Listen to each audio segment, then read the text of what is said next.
বাটা মাছ রান্না করা হবে, সেজন্য ফ্রিজ থেকে মাছগুলো বের করে নিয়েছি।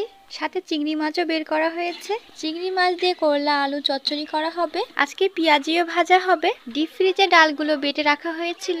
আসসালামু আলাইকুম এভরিওয়ান, কেমন আছেন আপনারা সবাই? আশা করি সবাই অনেক ভালো আছেন। আমরা আল্লাহর রহমতে ভালো আছি। আশা করি আজকের ভিডিওটা আপনাদের কাছে ভালো লাগবে। আজকে আলু দিয়ে বাটা মাছ রান্না করা হবে, সেজন্য প্রথমে আলুটা কষিয়ে নিচ্ছে। আজকে বাটা মাছের চচ্চড়ি করবে। বাটা মাছ খেতে ভালোই লাগে। আজকে তো বাটা মাছ রান্না করছে, কিন্তু এই মাছটা রৌদ্র আকাশ খায় না, কারণ এই মাছে অনেক কাটা থাকে। সেজন্য করলা আলু দিয়ে চিংড়ি মাছ চচ্চড়ি করা হবে। চিংড়ি মাছ রৌদ্র আকাশ অনেকই পছন্দ করে। মশলা কষানো হয়ে গেছে, সেজন্য পানি দিয়ে দিল। মাছ চচ্চড়ি করতে বেশি সময় লাগে না, তাড়াতাড়ি রান্না হয়ে যায়। এখন আম্মু ভেজে রাখা মাছগুলো সব দিয়ে দিচ্ছে। মাছগুলো আম্মু ভালো করে ভেজেছে, মানে মচমচা করে ভেজেছে। ছোট মাছ খেতে ভালোই লাগে, কিন্তু কাটা থাকে, যার জন্য একটু ভয়ও লাগে। মাছগুলো তো সব দেওয়া হয়ে গেছে, তো আর কোনো কাজ নেই, তরকারিটা হয়ে যাবে। তো এখন আম্মু চিংড়ি মাছগুলো সব বেছে নিবে, আর আমি করলার আলু কেটে রেখে দিয়েছি। করলার আলু ধুয়ে রাখা হয়েছে। তো এদিকে আম্মু মশলা কষিয়ে নিচ্ছে। চিংড়ি মাছও দেওয়া হয়ে গেছে। এই তো মশলা কষানো হয়ে গেছে। করলা চচ্চড়ি করার আগে তো মশলাটা প্রথমে কষিয়ে নিতে হয়।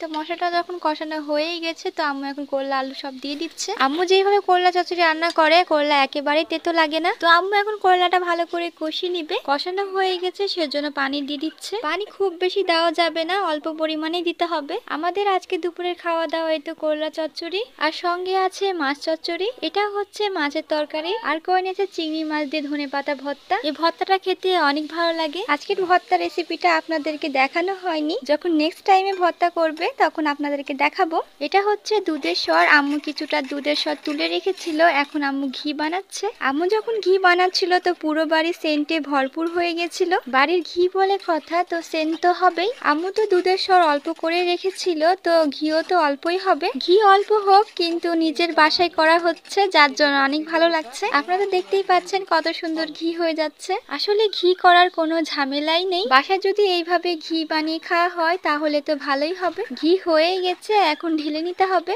এই দেখেন কতটুকু হাঁড়িতে ঘি রাখা হয়েছে। ঘিটা এখনো গরম হয়ে আছে, তো ঘি ঠান্ডা হলে জমে যাবে। তো ঘিটা অনেক ভালো হয়েছে। আপনারাও এইভাবে বাসায় ঘি বানাতে পারেন। তো আজকের ছোট্ট ভিডিওটা এই পর্যন্তই। সবাই ভালো থাকবেন, সুস্থ থাকবেন, আমাদের সাথে থাকবেন। আল্লাহ হাফেজ।